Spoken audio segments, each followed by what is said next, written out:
오늘은 마태복음 15장 1절에서 6절을 보겠습니다. 장로들의 전통.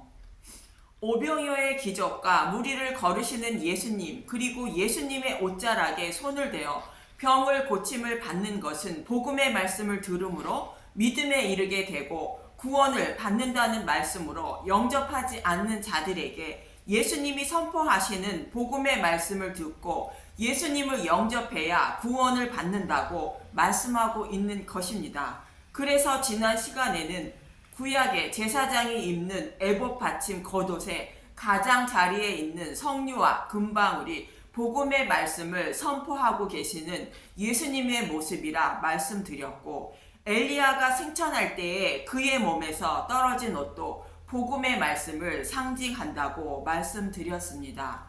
엘리사가 엘리야의 승천을 보고 있다가 그의 몸에서 떨어진 옷을 주워 요단강을 건넨 것처럼, 또 많은 병자들이 예수님의 옷자락에 손을 대어 병을 고침 받는 것처럼 예수님의 죽으심과 부활이 기록된 성경의 말씀을 상고하고 묵상하여 복음이 말씀을 깨달아야 구원을 받을 수 있다고 말씀드렸습니다.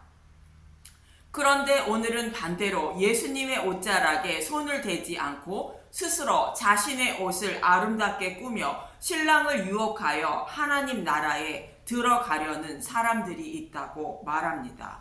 본문 1절을 보겠습니다. 마태복음 15장 1절. 장로들의 전통. 그때 바리새인과 서기관들이 예루살렘으로부터 예수께 나와 이르되. 바리새인들과 서기관이 예루살렘으로부터 왔다는 것은 예수님과 제자들이 율법과 장로들의 전통을 범한다는 말이 사내들인 공회로 들어갔고, 그것이 사실인지 확인하러 예수님께 나온 것으로 추측됩니다. 그런데 이들이 예수님께 나와서 하는 말이 본문 2절에 마태복음 15장 2절. 당신의 제자들이 어찌하여 장로들의 전통을 범하나이까? 떡 먹을 때에 손을 씻지 아니하나이다. 당신의 제자들이 장로들의 전통을 범하여 떡을 먹을 때에 손을 씻지 않는다고 말합니다. 율법은 모세를 통하여 받았고 이스라엘 백성들은 이 율법의 말씀을 모두 지키며 살아가는 것이 하나님의 뜻으로 생각한다는 것입니다. 그런데 사도 바울은 율법으로는 죄를 깨닫고 그리스도께 인도함을 받아 믿음으로 구원을 얻게 하기 위하여 율법을 주셨다고 말합니다. 갈라디아서 3장 24절. 이같이 율법이 우리를 그리스도께로 인도하는 초동교사가 되어 우리로 하여금 믿음으로 말미암아 의롭다함을 얻게 하려 함이라.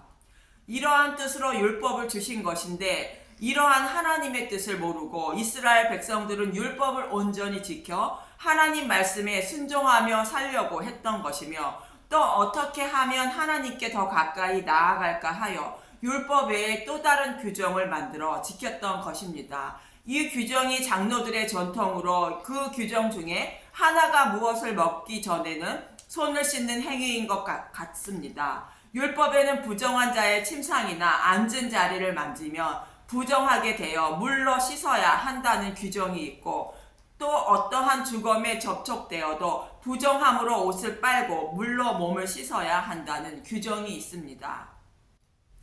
레위기 11장 31절에서 32절을 보면 레위기 11장 31절. 모든 기는 것 중 이것들은 내게 부정하니 그 주검을 만지는 모든 자는 저녁까지 부정할 것이며, 레위기 11장 32절. 이런 것 중 어떤 것의 주검이 나무 그릇에든지 의복에든지 가죽에든지 자루에든지 무엇에 쓰는 그릇에든지 떨어지면 부정하여 지리니 물에 담그라. 저녁까지 부정하다가 정할 것이며, 모든 기는 것의 주검을 만지거나 주검이 물건에 닿으면 부정하다는 것으로 물로 씻어야 한다는 것입니다. 레위기 15장 21절에서 22절을 보면 레위기 15장 21절. 그의 침상을 만지는 자는 다 그의 옷을 빨고 물로 몸을 씻을 것이요 저녁까지 부정할 것이며, 레위기 15장 22절. 그가 앉은 자리를 만지는 자도 다 그들의 옷을 빨고 물로 몸을 씻을 것이요 저녁까지 부정할 것이며.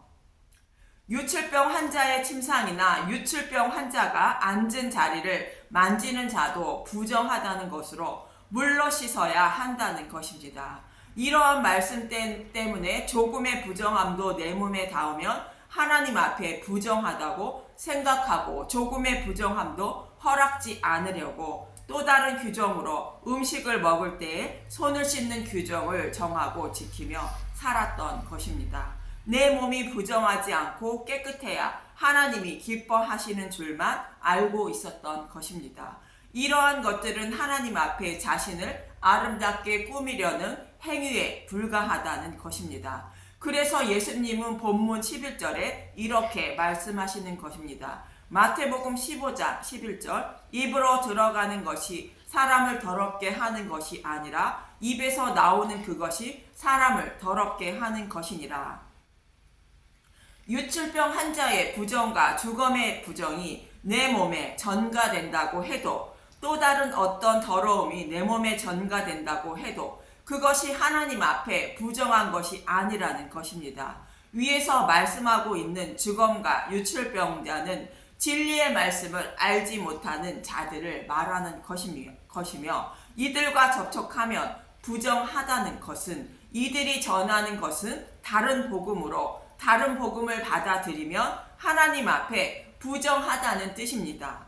이러한 하나님의 뜻을 전하기 위하여 모형으로 기록한 말씀인데 이러한 하나님의 뜻을 알지 못하고 자신의 몸을 하나님 앞에 스스로 아름답게 꾸미려 하고 있는 사람들이 이스라엘 백성들인 것입니다. 하나님의 뜻은 재물의 가죽인 자신의 아들 예수님의 옷을 자신의 백성들에게 입혀주시고 부정함을 덮어주셔서 자신의 아들로 삼아주시는 복음의 말씀을 믿고 잊지 않는 것을 원하시는 것입니다. 이러한 뜻을 모르고 있는 자들에게 예수님은 본문 3절에 너희는 하나님의 계명을 범한다고 말씀하시는 것입니다. 마태복음 15장 3절 대답하여 이르시되 너희는 어찌하여 너희의 전통으로 하나님의 계명을 범하느냐. 이스라엘 백성들은 율법을 열심히 지키고 있고 하나님 앞에 나아가기 위하여 다른 규정도 만들어 지키고 있는데 예수님은 왜 하나님의 계명을 범한다고 하시는 걸까? 그렇다면 하나님의 계명은 무엇일까? 유대인들은 하나님의 계명이 하나님을 사랑하고 이웃을 사랑하는 것이라는 것을 잘 알고 있습니다. 누가복음 10장 26절에서 27절을 보면 누가복음 10장 26절 예수께서 이르시되 율법에 무엇이라 기록되었으며 내가 어떻게 읽느냐. 누가복음 10장 27절 대답하여 이르되 내 마음을 다하여 목숨을 다하여 힘을 다하여 뜻을 다하여 주 너의 하나님을 사랑하고 또한 내 이웃을 내 자신같이 사랑하라 하였나이다. 십계명을 압축하면 하나님을 사랑하고 이웃을 사랑하라는 것을 율법사들도 잘 알고 있고 저와 여러분도 잘 알고 있습니다. 그런데 성경은 하나님의 계명을 이것이라 말합니다. 요한일서 3장 23절 요한일서 3장 23절 그의 계명은 이것이니 곧 그 아들 예수 그리스도의 이름을 믿고 그가 우리에게 주신 계명대로 서로 사랑할 것이니라. 하나님의 아들 예수를 믿고 이웃을 사랑하는 것이 하나님의 계명이라는 것으로 예수님을 믿는 것이 하나님을 사랑하는 것이라 말씀하고 있는 것입니다. 요한일서 5장 1절에서 5절을 보면 요한일서 5장 1절 세상을 이기는 믿음 예수께서 그리스도이심을 믿는 자마다 하나님께로부터 난 자니 또한 낳으신 이를 사랑하는 자마다 그에게서 난 자를 사랑하느니라. 요한일서 5장 2절 우리가 하나님을 사랑하고 그의 계명들을 지킬 때에 이로써 우리가 하나님의 자녀를 사랑하는 줄을 아느니라. 요한일서 5장 3절 하나님을 사랑하는 것은 이것이니 우리가 그의 계명들을 지키는 것이라. 그의 계명들은 무거운 것이 아니로다. 그의 계명이 무거운 것이 아니라는 것은 무거운 짐인 율법을 다 지켜야 한다는 것이 아니라는 뜻입니다. 요한일서 5장 4절 무릇 하나님께로부터 난 자마다 세상을 이기느니라. 세상을 이기는 승리는 이것이니 우리의 믿음이니라. 요한일서 5장 5절 예수께서 하나님의 아들이심을 믿는 자가 아니면 세상을 이기는 자가 누구냐? 예수님을 믿는 것이 하나님의 계명을 지키는 것이라 말하고 있는 것입니다. 그러나 유대인들은 이러한 하나님의 뜻을 모르고 무거운 것을 택하여 자신들의 율법을 모두 지키려 하였으며 또 다른 무거운 짐인 장로들의 전통들을 율법의 짐 위에 올려놓았던 것입니다.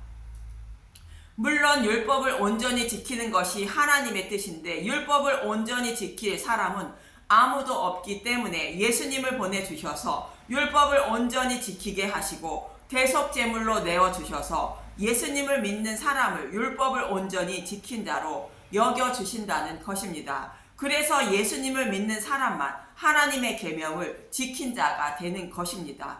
그래서 온 힘을 다하여 율법을 지키는 서기관과 바리새인들에게 너희는 하나님의 계명을 범하고 있다고 말씀하고 있는 것입니다. 이 말씀을 하시고 예수님은 한 가지 예를 들어 말씀하십니다. 마태복음 15장 4절 하나님이 이르셨으되 내 부모를 공경하라 하시고 또 아버지나 어머니를 비방하는 자는 반드시 죽임을 당하리라 하셨거늘. 마태복음 15장 5절 너희는 이르되 누구든지 아버지에게나 어머니에게 말하기를 내가 드려 유익하게 할 것이니 하나님께 드림이 되었다고 하기만 하면 마태복음 15장 6절 그 부모를 공경할 것이 없다 하여 너희의 전통으로 하나님의 말씀을 폐하는도다. 이 말씀은 부모님이 생활비가 없어 어려움을 겪고 있는데 하나님께 드리고자 약속한 것은 반드시 지켜야 하나님이 기뻐하신다는 것이며 하나님께 드리면 부모님께 드리지 않아도 된다고 말한다는 것입니다. 정말 하나님은 구약의 말씀처럼 제단의 제물을 드리는 것을 원하실까요? 하나님은 하나님께 잘 보이려는 행위를 원하실까요? 이사야 1장 10절에서 14절을 보면 이사야 1장 10절 너희 소돔 간원들아 너 여호와의 말씀을 들을지어다 너희 고모라의 백성아 우리 하나님의 법에 귀를 기울일지어다. 이스라엘의 지도자와 백성들이 소돔의 지도자와 고모라의 백성과 같다는 것입니다. 소돔과 고모라는 동성애로 멸망당한 나라들입니다. 그런데 이스라엘 지도자와 백성들이 동성애를 하고 있다고 말씀하고 있는 것입니다. 이 말씀은 육적인 동성애가 아닌 영적인 동성애로 다른 복음을 전하고 있는 지도자의 말에 백성들도 동조하여 다른 복음을 따르고 또 자녀들에게 전하며 살아가고 있다는 말씀입니다. 이것이 영적인 동성애라고 말씀하고 있는데 그럼 이스라엘 백성들이 무엇을 하였기에 이렇게 말씀하고 있는가? 이사야 1장 11절 여호와께서 말씀하시되 너희의 무슨 재물이 내게 무엇이 유익하뇨? 나는 순양의 번제와 살찐 짐승의 기름에 배불렀고 나는 수송아지나 어린 양이나 순념소의 피를 기뻐하지 아니하노라. 이사야 1장 11절 12절 너희가 내 앞에 보이러 오니 이것을 누가 너희에게 요구하였느냐? 내 마당만 밟을 뿐이니라. 이사야 1장 13절 헛된 재물을 다시 가져오지 말라. 분향은 내가 가증히 여기는 바요 월세과 안식일과 대회로 모이는 것도 그러하니 성애와 아울러 악을 행하는 것을 내가 견디지 못하겠노라. 이사야 1장 14절 내 마음이 너희의 월삭과 정한절기를 싫어하나니 그것이 내게 무거운 짐이라 내가 지기에 곤비하였느니라. 하나님이 모세에게 주신 율법의 제물을 드리라 말씀하셨고 그 말씀대로 백성들은 율법에 따라 제물을 드리며 살아가고 있는데 하나님은 왜 이런 말씀을 하시는 것일까? 여호와께 제물을 드리고 절기를 지키라 말씀하신 것은 보내신다고 약속하신 메시아를 통하여 죄인들의 죄를 사하여 주시는데 제단에 드리는 제물의 죽음과 같이 오실 메시아가 죄를 전가받아 죽으심으로 죄를 사하여 주실 것을 모형으로 보여주신 것인데 또 메시아가 오셔서 우리를 어떻게 하나님 나라로 인도하여 주실 것인지 구원의 여정을 보여주신 것입니다. 그래서 장차 자신의 죄를 사하여 주시기 위하여 오실 메시아를 소망하며 잊지 말고 살아야 한다고 제물을 드리고 절기를 지키라 명령하셨던 것입니다. 그런데 이스라엘 백성들은 이러한 하나님의 뜻을 모르고 제물을 드리고 절기를 지키는 것이 하나님의 뜻으로 생각하고 살았던 것입니다. 이것이 다른 복음이며 지도자나 백성들이나 동일하게 살았다는 것으로 영적인 동성애를 하고 있다고 말씀하고 있는 것입니다. 그래서 이스라엘 백성을 소돔의 간원과 고모라의 백성이라 말씀하고 있는 것입니다. 하나님은 부족한 것이 없는 분임을 알아야 합니다. 그래서 우리가 아무리 좋은 것을 드린다고 해도 또 자신의 열심을 통한 행위로 자신을 아름답게 꾸민다고 해도 하나님은 다 쓰레기로 여기시는 것입니다. 하나님이 원하시는 것은 오직 자신의 아들을 십자가에 내어주신 것을 알길 원하는 마음과 십자가의 은혜와 사랑에 감사하는 마음, 그리고 감사에서 나오는 행위를 원하심을 알아야 합니다. 그래서 그의 계명을 지키는 것은 예수님을 믿는 것이라 사도 요한은 말하고 있는 것이며, 예수님도 부모님께 드려야 할 생활비를 하나님께 드리는 것은 하나님의 계명을 어기는 것이라 말씀하고 있는 것입니다. 그렇다면 하나님께 무엇을 드려야 한다는 것일까? 하나님은 또 무엇을 원하시는 것일까? 마태복음 25장 37절에서 40절을 봅니다.